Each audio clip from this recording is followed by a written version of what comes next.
अस्सलामु अलैकुम वरहमतुल्लाहि वबरकातुहू। उम्मीद है आप सब खैरियत, तंदुरुस्ती और आफियत के साथ होंगे। आप देख रहे हैं JJC बाई सर जव्वाद। आज का lecture second year physics new book जो आई है सिंध बोर्ड के तमाम स्टूडेंट्स के लिए, उसके चैप्टर नंबर 17 के न्यूमेरिकल्स हम करने जा रहे हैं। शुरू करते हैं। बिस्मिल्लाहिर्रहमानिर्रहीम।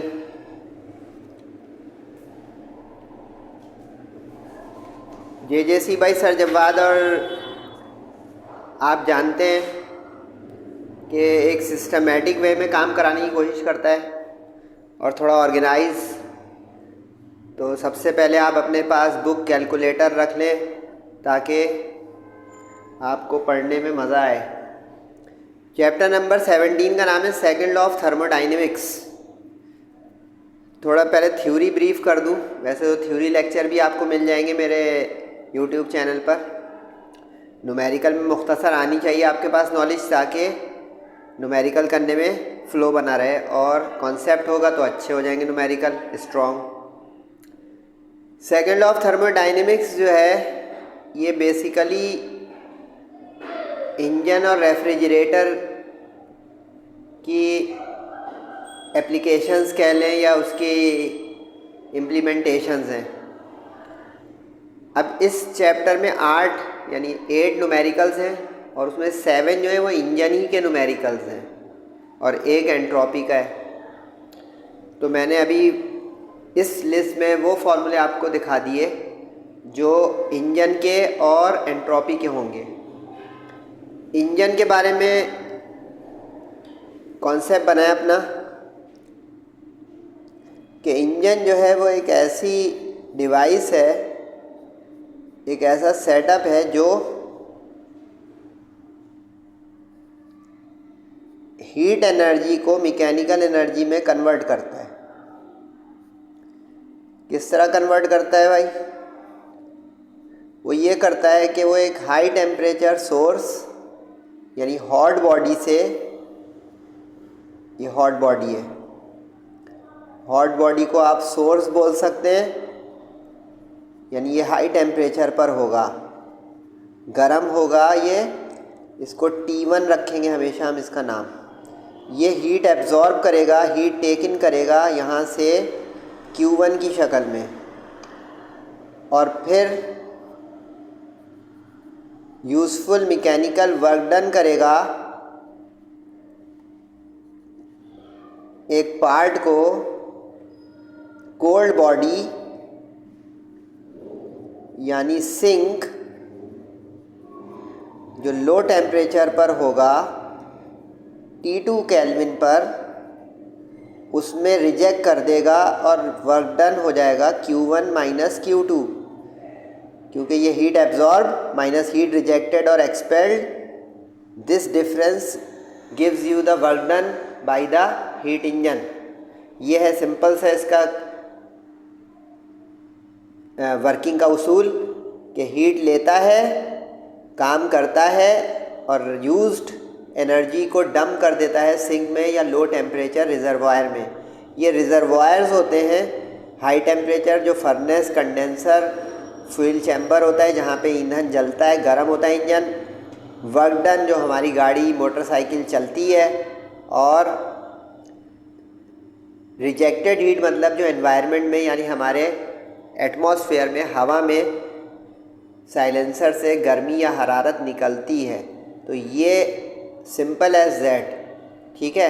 तो अब इसकी एफिशिएंसी के ज़्यादातर न्यूमेरिकल हैं। तो एफिशिएंसी जो है वो रेशो है वर्क डन यानी आउटपुट अपॉन इनपुट का, आउटपुट अपॉन इनपुट, बचपन में भी पढ़ा होगा मशीन्स के चैप्टर में। अब आउटपुट तो ये वर्क डन करेगा यूज़फुल, सही है। इनपुट जो उसने हीट एनर्जी ली, टेक इन किया, इनटेक। तो अब ये डिवाइड 100 से मल्टीप्लाई, ताकि एफिशिएंसी हमेशा परसेंट में आए, वरना बेसिकली ये रेशो है। रेशो में होगा 0.1 से लेकर अगर 1 तक, तो एफिशिएंसी हो जाएगी 10 से लेकर 100% तक, ये रेशो हो जाएगा। और अगर रेशो को मैं मल्टीप्लाई बाय 100 कर दूंगा तो वो परसेंटेज बन जाएगी। तो इसलिए हम निकालेंगे ही परसेंटेज में, 2 स्टेप नहीं करेंगे कि पहले रेशो निकालें फिर 100 से मल्टीप्लाई करें। ये जो सिंबल है ये ईटा है एफिशिएंसी का, ई लिख सकते हैं कैपिटल, लेकिन आपके सिलेबस में टेक्स्ट बुक में ईटा चल रहा है तो आप इसी को फॉलो कीजिएगा। अब ये सारे फॉर्मूले हैं depending on availability of given parameters. हम देखेंगे कौन सा यूज़ हो। अगर हीट एनर्जी का जिक्र होगा सवाल में, हीट इनटेक और एक्सपेल, तो ये लगा देंगे। Temperature of hot body cold body यानी हाई टेम्परेचर रिजर्वायर और कोल्ड बॉडी रिजर्वायर होगा तो ये लगा देंगे। वर्क डन का जिक्र होगा और हीट इनपुट का तो ये लगा देंगे। कभी हीट इनपुट आउटपुट और वर्क डन के साथ माइनस इसका रिलेशन काम आता है। कभी अगर इनमें से 2 चीज़ें हो तो हम तीसरी इसकी मदद से निकाल सकते हैं। यानी ये सारे फॉर्मूले आपके मेमोराइज हो ताकि प्रैक्टिस हो कि इस वक्त ये लगेगा। अब यहाँ से आपको नज़र आ रहा होगा कि जब T1 टेम्परेचर है तो उसने हीट एब्जॉर्ब की Q1, तो T2 जो है जब उसने टेम्परेचर लो टेम्परेचर पे रखा अपने कोल्ड बॉडी को तो उसकी हीट रिजेक्टेड है Q2, यहाँ पे हीट जाएगी Q2। अब ये जो है रेशो में बराबर हो जाएंगे यानी डायरेक्टली प्रोपोर्शनल है, क्योंकि ये हमने चैप्टर नंबर 16 में भी पढ़ा हुआ है कि टेम्परेचर ज़्यादा तो हीट ज़्यादा, हीट ज़्यादा तो टेम्परेचर ज़्यादा, यानी डायरेक्टली प्रोपोर्शनल है। ये जो मैंने सारा बताया ये रेड पेन से लिखा हुआ भी है, अगर आप चाहें तो इसकी PDF भी मंगा सकते हैं, लेकिन इसके लिए आपको ग्रुप ज्वाइन करना पड़ेगा जो 1 टाइम पेमेंट है पूरे सेशन की। उसमें नोट्स वगैरह भी मिल रहे हैं नई बुक के और हर सब्जेक्ट के। सही है। चूँकि गैसियस स्टीम इंजन वगैरह की हमारे सिलेबस में बात है तो हमेशा केल्विन में रखेंगे हम टेम्परेचर को, सेंटीग्रेड रख दिया तो गलत हो जाएगा। पावर रेटिंग, क्योंकि जहाँ पे वर्क डन होता है टाइम के साथ यानी जिसको हम कहते हैं रेट ऑफ डूइंग वर्क, वहाँ पे पावर कंजम्पशन भी होगी कि वो इंजन कितना पावरफुल है या कितने रेट पे वो वर्क डन कर रहा है, तो ये फार्मूला भी काम आएगा। 7 न्यूमेरिकल्स तो इससे ही हो जाएंगे जो मैंने आपको बयान किया। ठीक है, ये बेस बना रहा हूँ, ये ना लगे कि सर वक्त ज़ाया कर रहे हैं। बेस बनती है तो फिर फ्लो अच्छा निकलता है और फिर दिमाग से स्टूडेंट करता है माशाल्लाह से, उसको कॉपी डाउन या छपाई की ज़रूरत, नकल की ज़रूरत नहीं पड़ती। एंट्रोपी चेंज का एक ही फार्मूला है, डेल्टा एस इसका सिंबल है एंट्रोपी चेंज का, और ये हीट अपॉन टेम्परेचर है, तो जूल में हीट, टेम्परेचर केल्विन में, तो जूल पर केल्विन इसके यूनिट्स हो जाएंगे। सही है। अच्छा, इसमें केसेस बनते हैं लेकिन एक्सरसाइज में सिर्फ एक केस है, टोटल केसेस मैंने लिख दिए हैं। एक ऐसा केस होता है कि कोई सॉलिड मेल्ट हो रहा हो, जैसे आइस है वो मेल्ट होकर लिक्विड बन रहा हो वाटर, तो हम ये हीट ऑफ फ्यूजन के ज़रिए, यानी इसमें चैप्टर नंबर 16 का भी काम आ गया, क्योंकि हमने वहाँ ये सब पढ़ा था कि स्पेसिफिक हीट क्या होती है, याद आया, तो ये देखें वहाँ से आ गया। लेकिन जब टेम्परेचर चेंज नहीं हो रहा होगा और स्टेट ऑफ मैटर चेंज हो रहा होगा तो उस सूरत में डेल्टा टी नहीं आता, हीट ऑफ फ्यूजन आ जाता है और हीट ऑफ वेपराइजेशन आ जाता है।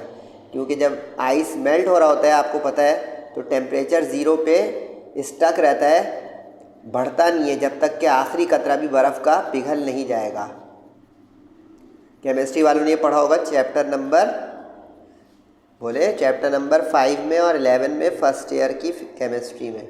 और ये हीट ऑफ वेपराइजेशन, ये भी आपको पता होना चाहिए कि अगर कभी पानी उबल रहा हो तो उसकी बॉइलिंग 100 डिग्री पर आ जाएगी, तो वो उस वक्त तक 100 रहेगा जब तक कि स्टीम ना बन के पूरा कन्वर्ट हो जाए, तो टेम्परेचर स्टक हो गया 100 पर। तो इसलिए इन दोनों फार्मूले में फर्स्ट और थर्ड में आपको डेल्टा टी नज़र नहीं आ रहा, क्योंकि टेम्परेचर चेंज नहीं हो रहा। दरमियान वाला उस वक्त लगेगा अगर कोई चीज़ हीट हो रही है इस तरह के, उसका टेम्परेचर जैसे 20 डिग्री पर वाटर है, 30 डिग्री तक गर्म करना है, लेड है, आयरन है, 100 डिग्री पर है, 120 तक गर्म करना है, तो आप देखें टेम्परेचर चेंज हो रहा है, उसकी स्टेट ऑफ मैटर चेंज नहीं हो रही, गर्म हो रहा है वो, तो उस सूरत में ये दरमियान वाला इस्तेमाल होगा। और सी का मतलब होगा स्पेसिफिक हीट कैपेसिटी। वाटर की तो आपको याद होनी चाहिए, बाकी की वो गिवन करेगा। वाटर की चैप्टर नंबर 16 से उठा लें, या तो 4.18 थी अगर ग्राम में, वरना 4180 या राउंड करके 4200 हो जाएगी किलोग्राम के लिहाज से स्पेसिफिक कैपेसिटी वाटर की। ये जो अब मैंने आपको सारा बयान किया है, इसकी बुनियाद पे तेज़ी से इंशाल्लाह मैं आपसे उम्मीद करूँगा और अपने साथ कि हम न्यूमेरिकल करेंगे इंशाल्लाह 8 तकरीबन 3-3 4-4 मिनट में एक फारिग करें, ताकि बहुत अब लंबा काम वीडियो में ना बने, क्योंकि ये मैंने ब्रीफ़ कर दिया है।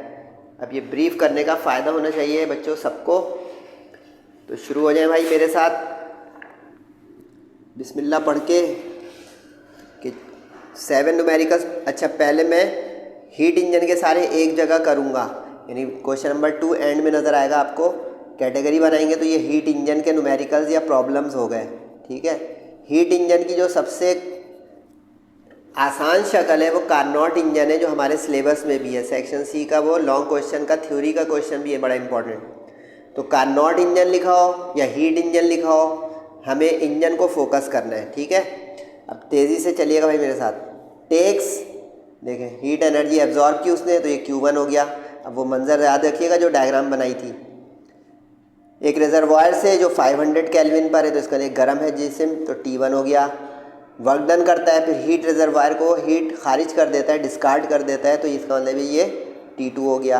अब वो कह रहे कितनी हीट डिस्कार्ड हुई, Q2 पूछ लिया, और कितना वर्क डन किया, W हो गया, और कितनी एफिशिएंसी हुई, ईटा हो गया। ये तो पुट एंड गेट का न्यूमेरिकल है। फिर भी देख लेते हैं जो हीट ले रहा है वो, इस डायग्राम को बस मत भूलिएगा भाई। ये देखें, ये डायग्राम जो है ना ये बहुत कीमती है, इसको दिमाग में रखें मुसलसल।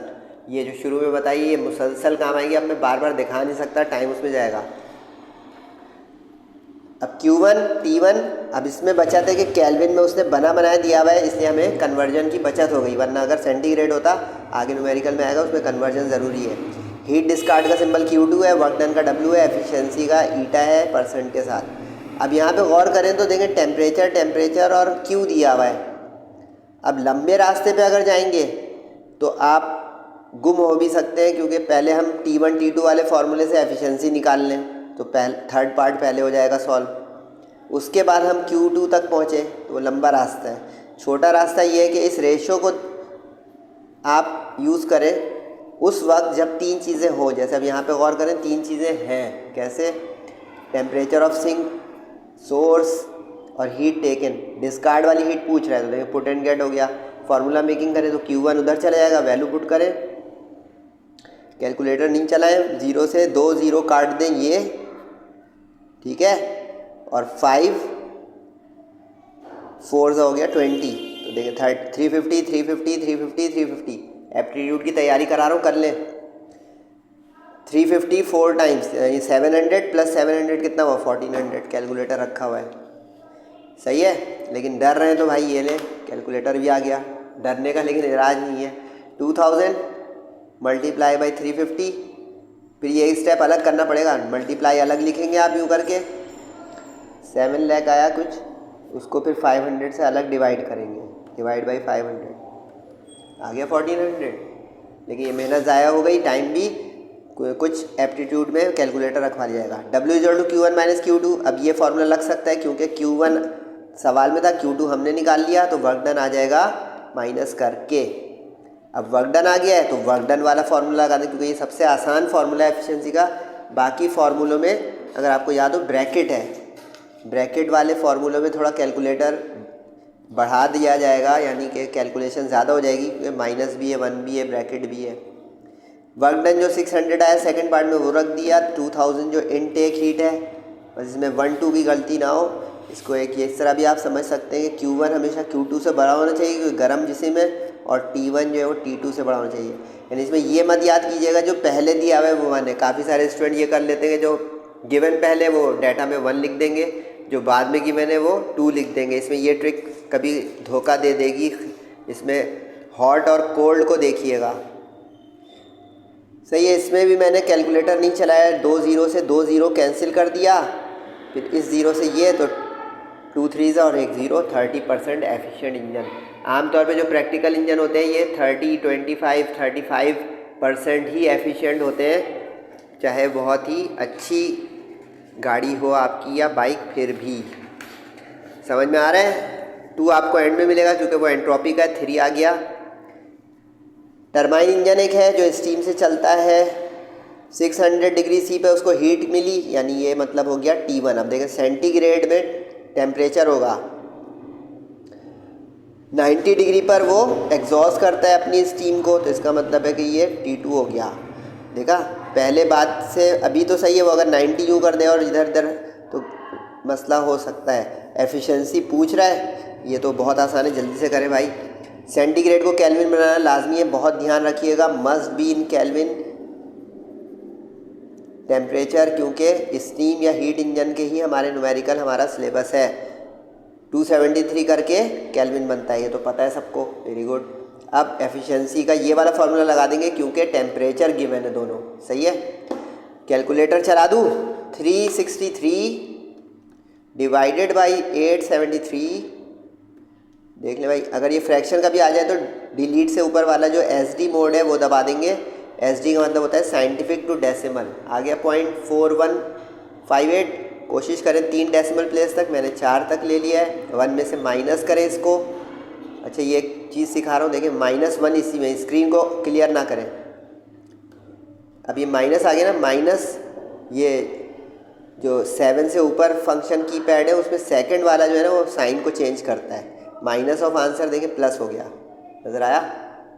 अब इसको मल्टीप्लाई करवा दें 100 से तो एफिशिएंसी आ जाएगी, फिर अपॉन आ गया तो डिलीट से ऊपर वाला SD, देखिए 58.41 एफिशिएंसी आ गई।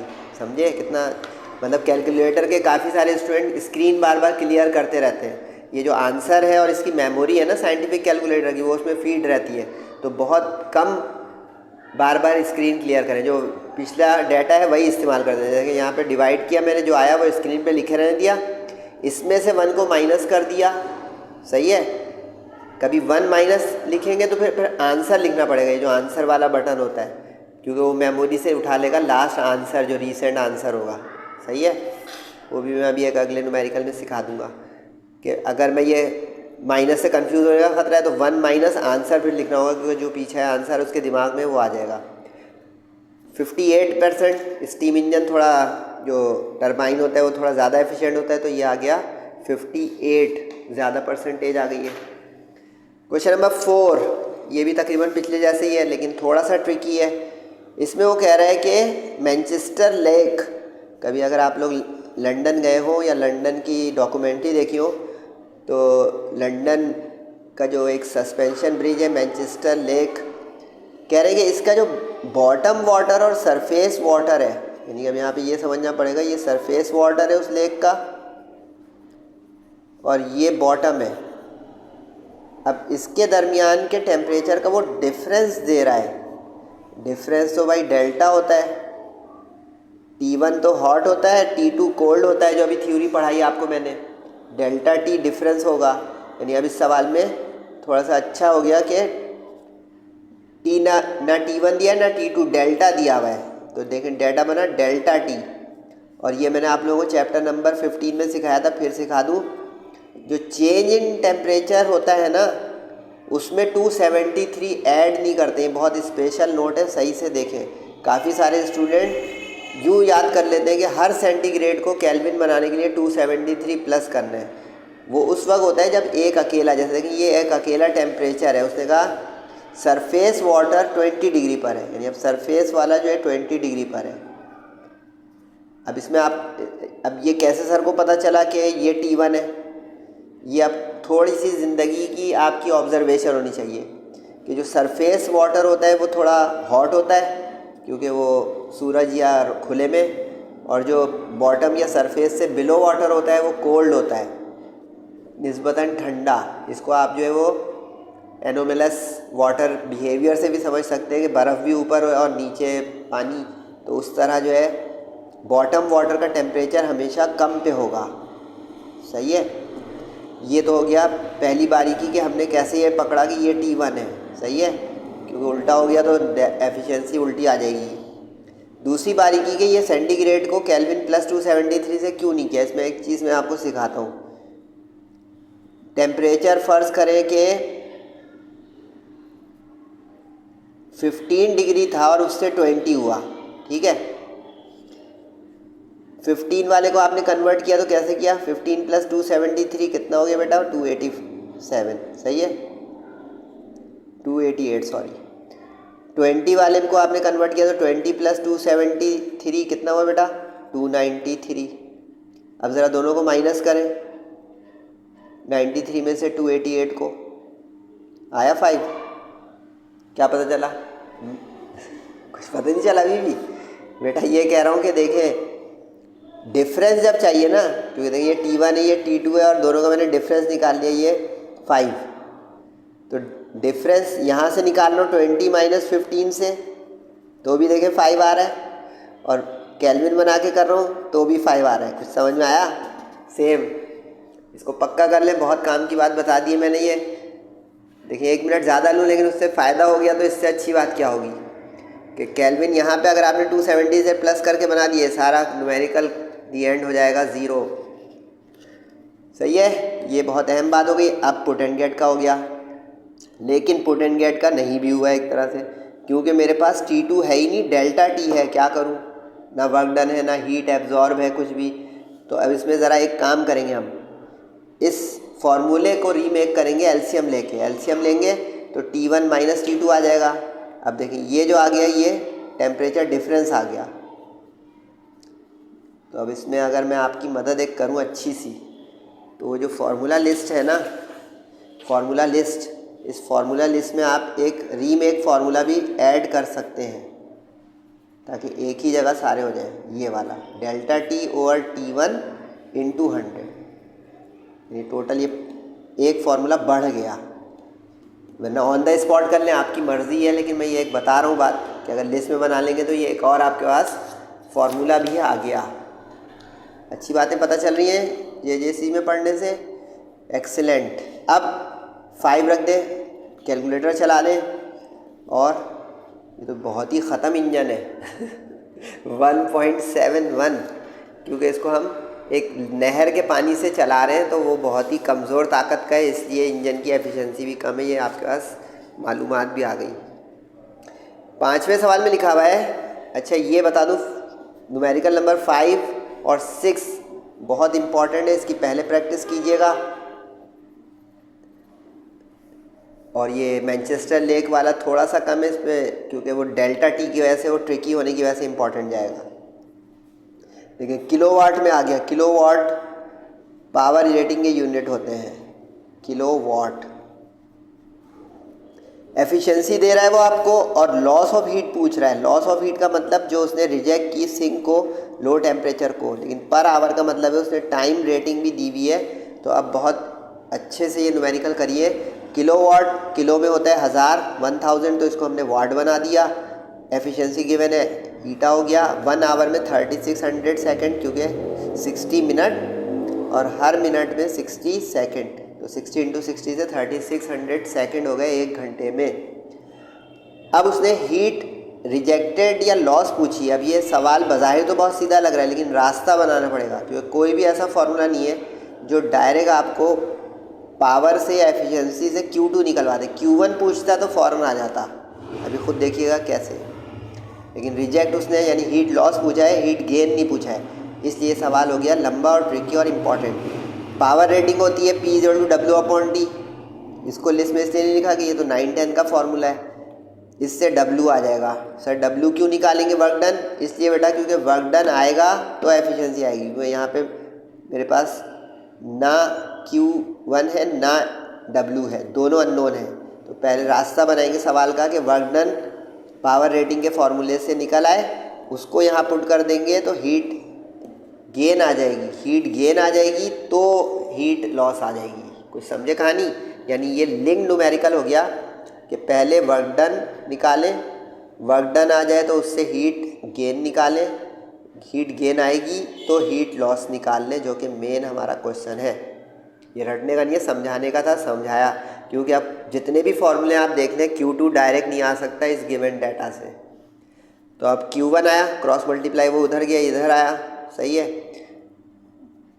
कैलकुलेटर रखा हुआ है क्योंकि 100 का मतलब 10⁻² है, तो 9 + 2 11 हो गया, सही। यहाँ पे कैलकुलेटर चला लें तो आपको नज़र आएगा क्या हुआ। 1.8 एक्सपोनेंट ये होता है आंसर के बराबर में, एक्सपोनेंट 11 / 30। देखिए क्या है, इतनी लंबी गिनती आ जाए तो ये 8 के ऊपर वाला इंजीनियरिंग मोड दबा दिया करें, ENG जिस पे लिखा हुआ है, तो इसको एक्सपोनेंट बना देगा। इतने सारे ज़ीरो नहीं लिखिएगा अपनी कॉपी पे कभी भी, सीखते जाएं। ये देखें, लंबी चौड़ी गिनतियाँ आ जाए कैलकुलेटर स्क्रीन पर, तो आप ये 8 से ऊपर वाला जो बटन है ENG, मेरे कैलकुलेटर के बटन आपको जो है मिटे हुए नज़र आ रहे होंगे क्योंकि बहुत इस्तेमाल किया मैंने। तो ये आपके स्क्रीन के, ये आपके कैलकुलेटर में ENG लिखा होगा, ये SD लिखा हुआ होगा, यहाँ पे ये सेकंड वाला जो है ये माइनस लिखा हुआ होगा। ये सारे इसलिए बता रहा हूँ, ये सब इस्तेमाल में होंगे। ये एक्सपोनेंट आएगा आंसर के बराबर वाला, ये एक्सपोनेंट इस्तेमाल में आता है, ठीक है। अब ये जो आ गया 6 एक्सपोनेंट 9 डिवाइड करके, इसको अब हम रख सकते हैं वर्क डन के एब्जॉर्ब और लॉस यानी गेन और लॉस के फॉर्मूले में। अब इसमें फार्मूला मेकिंग कर लेते हैं, क्योंकि Q2 चाहिए तो उधर जाके प्लस हो गया, W इधर आके माइनस हो गया। कैलकुलेटर पे माइनस करने का तरीका ये होगा 6 एक्सपोनेंट 9 माइनस 1.8 एक्सपोनेंट 9। अब फिर इतनी लंबी गिनती आ गई, तो इंजीनियरिंग मोड दबा दें ENG, आ गया 4.2 एक्सपोनेंट। गुड, कैलकुलेटर भी सिखा दिया सर ने उन लोगों को जो परेशान रहते हैं। अच्छा वैसे ये बताऊं, ये कैलकुलेटर के बगैर भी हो सकता है। 6 में से 1.8 माइनस करें, कितना हुआ? बोले 4.2। 10 की पावर 9 कॉमन, कैसा? तो ख़त्म पे आ रहे न्यूमेरिकल, जल्दी कर लेते। क्वेश्चन नंबर 6 में कह रहा है कि एक हिडन है जो वर्क पिछले जैसे, ये पिछले का डुप्लीकेट है तो इसलिए इंपॉर्टेंट रहेगा ये भी, क्योंकि उसमें भी उसने पावर रेटिंग का जिक्र किया था, इसमें भी देखें। अच्छा इसमें बस गड़बड़ स्टूडेंट इस तरह करेगा, परफॉर्म्स वर्क से इसको W समझ लेगा, वाट के यूनिट से पकड़ेंगे, ये पावर है रेटिंग, ये लिखा ना परफॉर्म्स वर्क। लेकिन आगे देखें इन 1 आवर बोल दिया तो आप समझ जाएंगे वो वर्क डन जो टाइम में होता है वो पावर होता है, सही है। रिजेक्ट कर रहा है, इसमें देखिए रिजेक्शन हीट दे दी है, यानी पिछले सवाल का थोड़ा सा रिवर्स है, उसमें Q2 पूछा था, इसमें रिजेक्शन वाली दे दी है। एफिशिएंसी पूछ रहा है, पिछले में दी हुई थी। इन दोनों न्यूमेरिकल को सबसे पहले कीजिएगा। हीट इंजन की पावर रेटिंग लिख दिया, आवर अभी पीछे बताया था वो भी हो गया। Q2 बस रिजेक्ट एब्जॉर्ब, इसमें गड़बड़ ना हो। पिछले सवाल जैसे ही है P W/T, W आ गया इससे, ठीक है। इसमें मल्टीप्लाई में डेसिमल है, ज़रा ध्यान से मल्टीप्लाई कीजिएगा। 3600 मल्टीप्लाई बाई 0.4166 अपॉन में आ गया SD मोड डिलीट से ऊपर वाला बटन, देखें क्या आ गया 1499.76 नजर आया, ये आ गया हमारा यहाँ। अब इस वर्क डन और Q2 की मदद से निकाल लें Q1, तो इसके लिए ये प्लस करना पड़ेगा, क्योंकि हीट एब्जॉर्ब जो होती है वो सबसे ज़्यादा होती है, बताया था। हीट इधर से आती है सोर्स से और जाती है सिंक में, और वर्क डन होता है यहाँ दरमियान में, जिसको इंजन की वर्किंग कहते हैं। तो ये जो है मतलब हुआ इसका कि Q2 जो है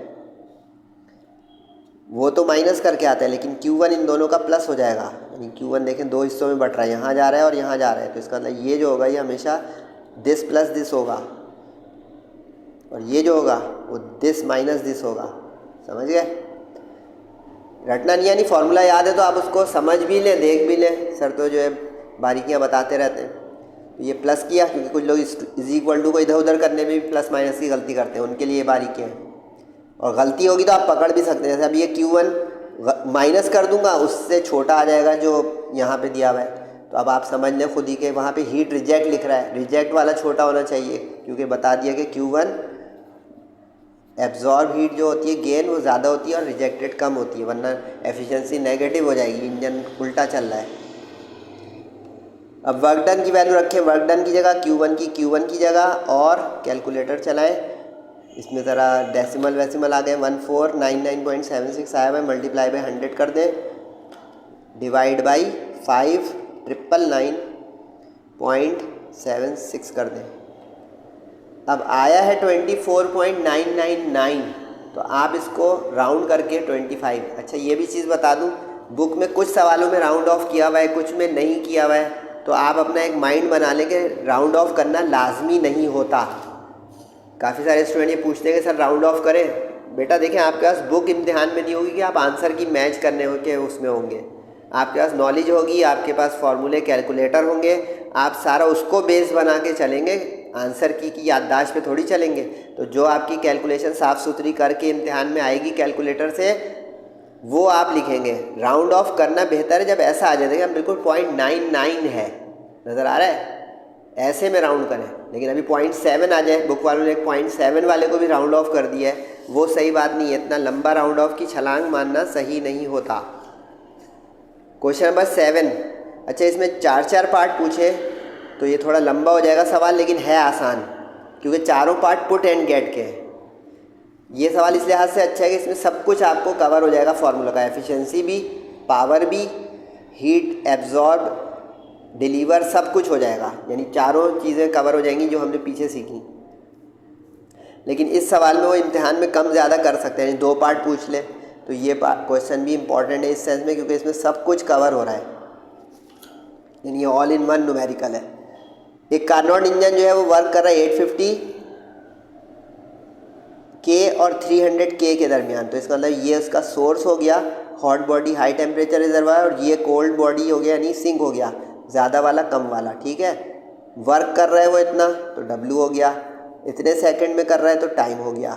ठीक है, एफिशिएंसी पूछ रहा है ईटा, एवरेज पावर पूछ रहा है। इस एवरेज से मत कंफ्यूज हो जाएगा, क्योंकि साइकिलिक प्रोसेस में चलता है इंजन, तो किसी साइकिल में थोड़ा प्लस माइनस हो सकता है उसकी एफिशिएंसी में, depending on heating of the engine और लॉसेस जो होते हैं।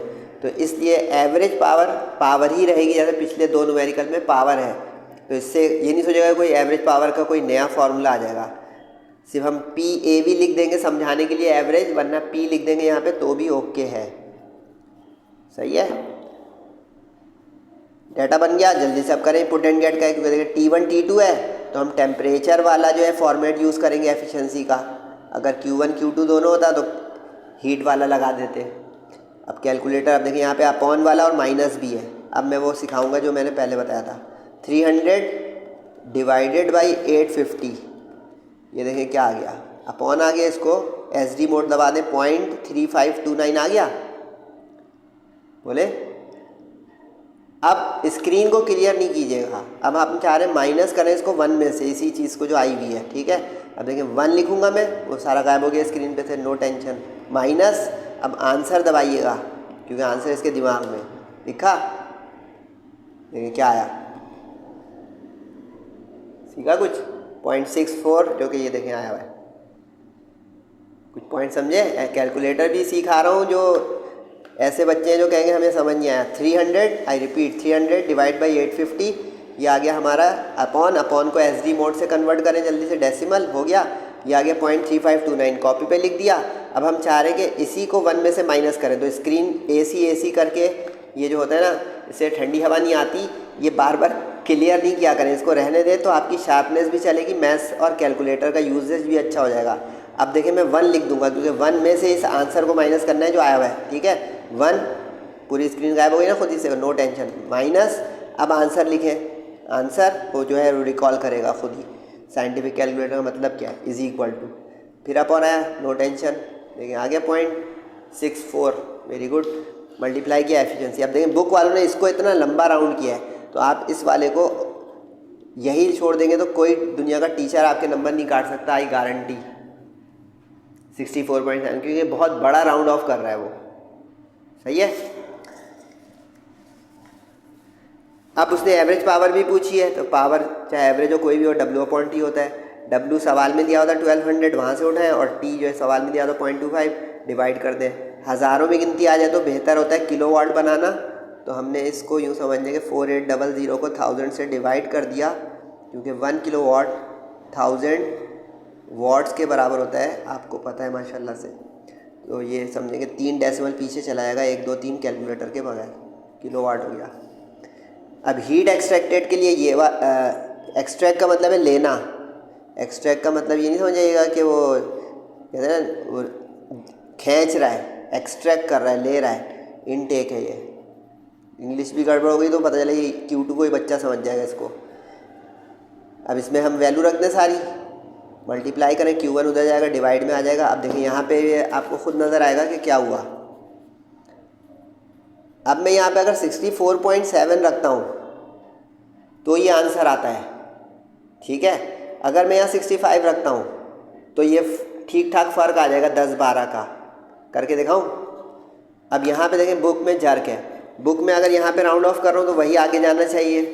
सही है, ये देखिए मैंने आपके लिए लिखा है, गलती नहीं है। फिर देखिए उसको 64.7 किया हुआ है मैंने, नज़र आ रहा है। अब देखिए मैं आपको 65 से डिवाइड करके दिखाता हूँ इस वैल्यू को। 120000 डिवाइड बाई 65,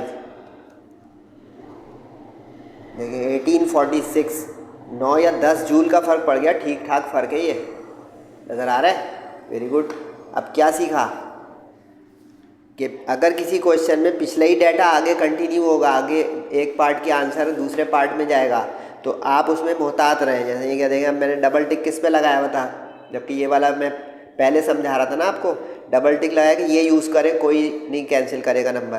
तो देखिए 64.7 आया, कुछ रट्टाफिकेशन ही नहीं है कि बुक देख के हम राउंड ऑफ करते रहे। 64.7 हम यहाँ ले गए, तो देखें सारा कुछ सही हो रहा है खुद ही बखुद। तो मुख्तसर ये है कि कभी हाँ 0.9 इस तरह बस समझ लेंगे, जैसे कोई होल नंबर के आगे 0.1 का बस फ़र्क हो, तो इसको आप राउंड ऑफ करने की आदत बनाएं। हर वक्त नहीं राउंड ऑफ करें।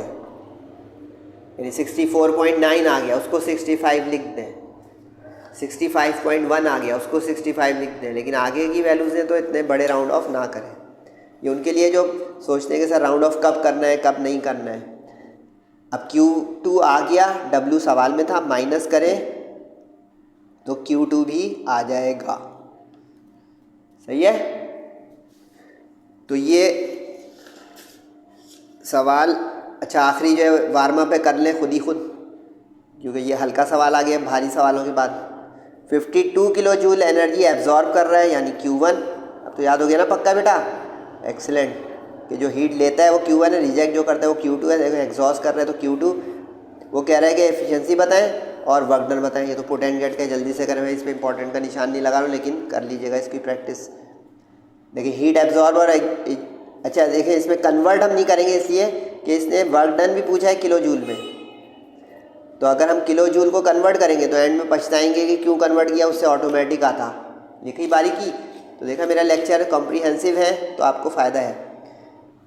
तो अब ये देखें यहाँ पे Q2 Q1 की वैल्यू रखी, डिवाइड किया, वो तो अब सीख गए ना बेटा। देखिए 36 डिवाइड बाई 52, 36 डिवाइड बाई 52 जो आया अपॉन में, तो अगर SD 0.692 आ गया। अब इसको 1 में से माइनस करना है तो स्क्रीन गायब हो जाएगी। बस AC मत दबा दीजिएगा, AC दबाने का मतलब वो आंसर मेमोरी से उसके वॉश हो जाएगा। 1 माइनस, अब आंसर दबाएँ, वो खुद वहाँ से उठाएगा जो हमने बज़ाहिर देखा कि गायब हो गया था। ये देखिए आ गया, आया कि नहीं आया बोले? गुड। अब इससे आगे एफिशिएंसी 30.76। अब वर्क डन निकाल लें, माइनस करके देखें, किलो जूल में ऑटोमेटिक आ गया। अगर किलो जूल रख रहा हूँ तो किलो जूल से ऑटोमेटिक आ रहा है। अब कोई सवाल पूछेगा स्टूडेंट के सर अगर किलो जूल ना लिखा होता, सिर्फ यूँ लिखा होता वर्क डन पर साइकिल, तो भी आप किलो जूल निकाल सकते हो, क्योंकि फिर वो बड़ी वैल्यू आ जाती, 16,000 आती। जो पीछे भी मैंने किलो वाट वाला एक सवाल कराया था, पलट के देखिएगा, मैंने उसमें जुमला बोला था कि जब बड़ी गिनतियाँ हैं तो उसको आप किलो में कन्वर्ट कर दें कि बड़ी गिनतियाँ आई हैं। सही। अच्छा आखिरी, ये नहीं आखिरी है भाई, जा कहाँ रहे हैं, एंट्रोपी का एक बाकी है क्वेश्चन नंबर 2। आप लोग मेरे साथ जागते रहें काइंडली, ताकि मुझे भी अच्छा लगे कि मैं पढ़ा रहा हूँ जागती हुई कौम को। अच्छा क्वेश्चन नंबर 2 पे जाने से पहले मैं एक जो है वो रिमाइंडर देना चाह रहा हूँ कि ये व्हाट्सएप ग्रुप जो है ये 1 टाइम पेमेंट है बेटा पूरे सेशन का। इसमें आपको नोट्स, इस तरह के जो स्टफ़ है, numericals, test preparation sheets, model paper अगर इसका आएगा फिज़िक्स का आगे चल के वो, उसका solution, each and everything compulsory subjects, Urdu, PST, English, उसके notes, guess paper, target paper, सब कुछ मिलेगा।